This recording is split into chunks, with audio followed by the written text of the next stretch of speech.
Meus amados irmãos, bom dia para todos, Deus muito abençoe, a vida dos amados, amigos e irmãos. Hoje é segunda-feira, 27 de abril de 2020.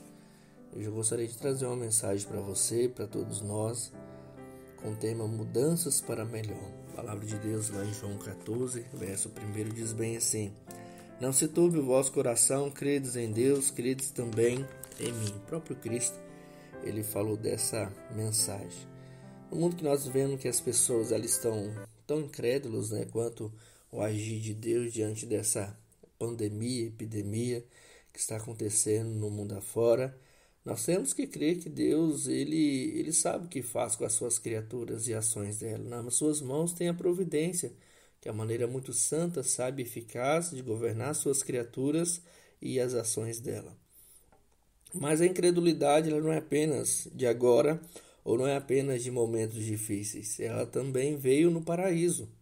A origem da incredulidade da raça humana ela teve seu início no Jardim do Éden, com Adão e Eva, primeiramente, com Eva, que começou a dar mais atenção à serpente, o que a serpente dizia do que aquilo que Deus havia dito, e ela deu mais credibilidade às palavras da serpente do que as que Deus havia falado. Eva, em certo sentido, ela foi incrédula, ela duvidou das ordens e das promessas de Deus. E a partir de então a incredulidade ela aumentou. Por exemplo, nos descendentes de Caim, que é filho de Adão e Eva, ninguém cria em Deus, ninguém deu credibilidade ao poder de Deus. Na época do dilúvio também, Deus ele se irritou com a incredulidade do povo, tanto é que só 8 pessoas entraram na arca. Se nós olharmos também, quando o povo saiu do Egito, após de tantos milagres, prodígios e sinais, o povo continuou sendo incrédulo. Se nós olharmos também no período dos reis, também dos reinados, também o povo era incrédulo. Na época de Cristo Jesus, então não é diferente. Hoje em dia não é diferente do povo daquela época. Talvez a incredulidade ela só alcançou estágios maiores de corrupção, porém continua sendo a mesma incredulidade. Alguns não creem na Bíblia, pois diz que é apenas um livro escrito por homens e papel aceita tudo. Essa é a afirmativa, Mas só pelo fato de falar dessa forma, nós podemos dizer bem assim: então você não pode acreditar em livros nenhum, porque a ciência, a história, ela usa o livro para registrar muitas verdades ou as verdades que foram ditas e faladas para o bem da humanidade. Então Deus usou a Bíblia para aquilo que ele se deu a conhecer, ou pelo menos o que ele quis revelar e fosse registrado às nações e pudesse crer em Deus. Então nós devemos entender que a Bíblia, pelo fato de Deus ser um ser inteligível e nós também sermos seres inteligíveis, ele se comunica conforme a nossa necessidade. Qual é a melhor forma de se comunicar com o homem, além das revelações pessoais? É através das escrituras sagradas, porque fica registrado num livro e esse livro não pode ser alterado.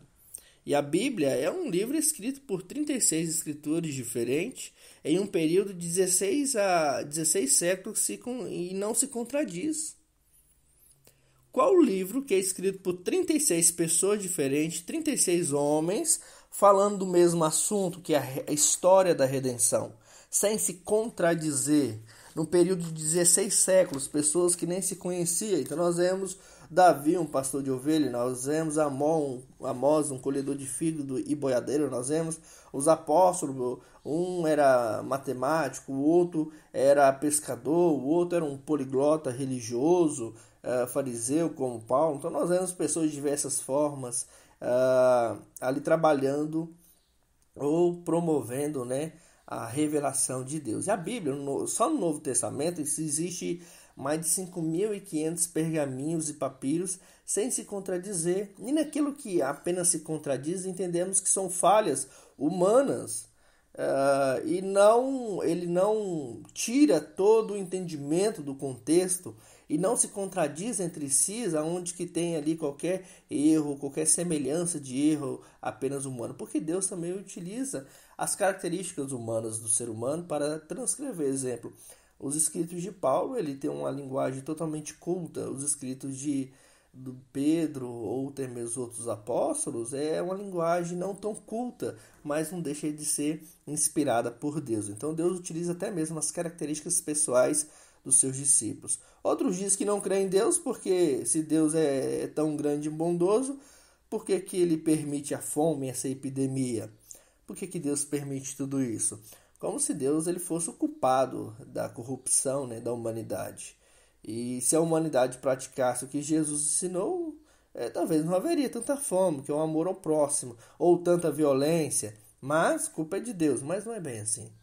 Se você for olhar para esse pressuposto, então, se você crê que Deus não existe porque o mal existe, então eu posso dizer que Deus existe porque o bem também existe. Da mesma forma que o mal está atacando, as coisas boas e o bem também está agindo. Então, se pelo fato do mal você não crê em Deus, pelo fato do bem também eu creio em Deus. Então, é muito relativo essa forma de dizer que Deus não existe apenas pela existência do mal.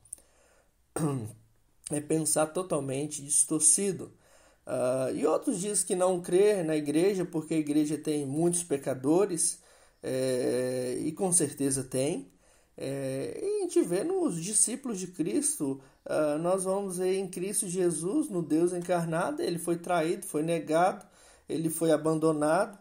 E quanto mais a nós pecadores, se Cristo, o Deus encarnado, teve tudo isso ao seu lado, ao seu desfavor, quanto mais a nós. Então as pessoas querem o céu aqui na terra, isso não vai existir. Então aqui nós estamos sujeitos à tribulação, como diz lá em João 14, 15, 16. Né? No mundo tereis aflições, mas tem de bom ânimo, eu venci o mundo.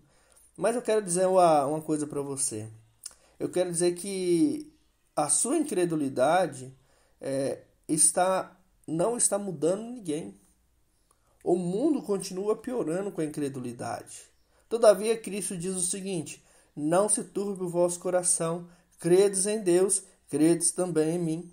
O mundo está um caos, mas Deus promete esperança e fé àqueles que estão sem rumo na vida. A palavra de Deus lá em João 14,6 diz bem assim: disse Jesus, eu sou o caminho, a verdade e a vida, e ninguém vem ao Pai a não ser por mim. Ou seja, através de Cristo Jesus nós podemos chegar ao conhecimento da felicidade, o conhecimento de Deus. Jesus é o conhecimento, Jesus é o caminho até Deus, e não existe nenhum outro nome dado entre os homens que haja salvação sobre a terra. Jesus é a única verdade. Ele que nos livra da mentira, do pecado. Conhecereis a verdade vos libertará. João 8:36. Jesus é o único que pode dar a vida eterna. O que crer que Jesus é o Filho de Deus tem a vida eterna. João 3:36. Só em Jesus podemos alcançar a Deus. Sabe por que você não crê em Deus? É porque você não conheceu ainda Cristo Jesus, porque ele é a expressão exata do ser de Deus. E eu convido você a crer nessa verdade. A palavra de Deus lá em Atos 3:19 diz o seguinte: arrependei-vos, pois, e convertei-vos para serem cancelados os vossos pecados. Converter a direção da sua vida, direcioná-la para Deus através da palavra de Deus. Em Cristo você passa da incredulidade para a conversão. Conversão nos ritos, nos retos caminhos de Deus. Que Deus abençoe a sua vida, o seu coração em Cristo Jesus. Vamos orar nesse momento, falar com Deus. Pai querido, Deus amado, queremos, Senhor Deus, falar com o Senhor nesse momento, para orar, para pedir ao Senhor que esteja nos conduzindo nesse momento, ó Pai amado, de muita apreensão, Senhor Deus, do nosso coração, e que nós não venhamos a duvidar da sua grandiosidade, do seu poder, da sua providência em nos socorrer-nos, ó Pai.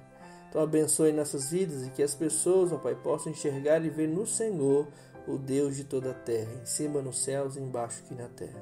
Pedimos a Tua graça sobre nós. Oramos ainda, Senhor Deus, pelas pessoas que necessitam de oração. Lembrar aqui, Senhor Deus, a família do Senhor Arlindo. Abençoe, Senhor Deus, sua família está muito desconsolada.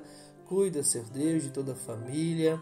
Queremos, ó Pai amado, também colocar diante de os nossos idosos, as pessoas que tanto necessitam, os nossos parentes, nossos entes queridos, Senhor Deus. Quero lembrar também, ó Pai, da Luana, ó Pai amado, está fazendo tratamento de câncer, Senhor Deus. Cuida e guarda, Pai, diante do Senhor, meu Deus. Oramos também pelo pai do Felipe, ó Pai amado, que está com problemas respiratórios, Senhor Deus, Senhor tenha misericórdia da vida dele, está tendo algumas alterações, Senhor Salomão, cuida, Pai, da vida do teu servo. Rogamos ao Senhor as tuas bênçãos sobre nós, ó Pai, colocamos diante do Senhor, em nome de Jesus. Amém. Amém, meu amado amigo e irmão. Fique na paz no nosso bom Deus.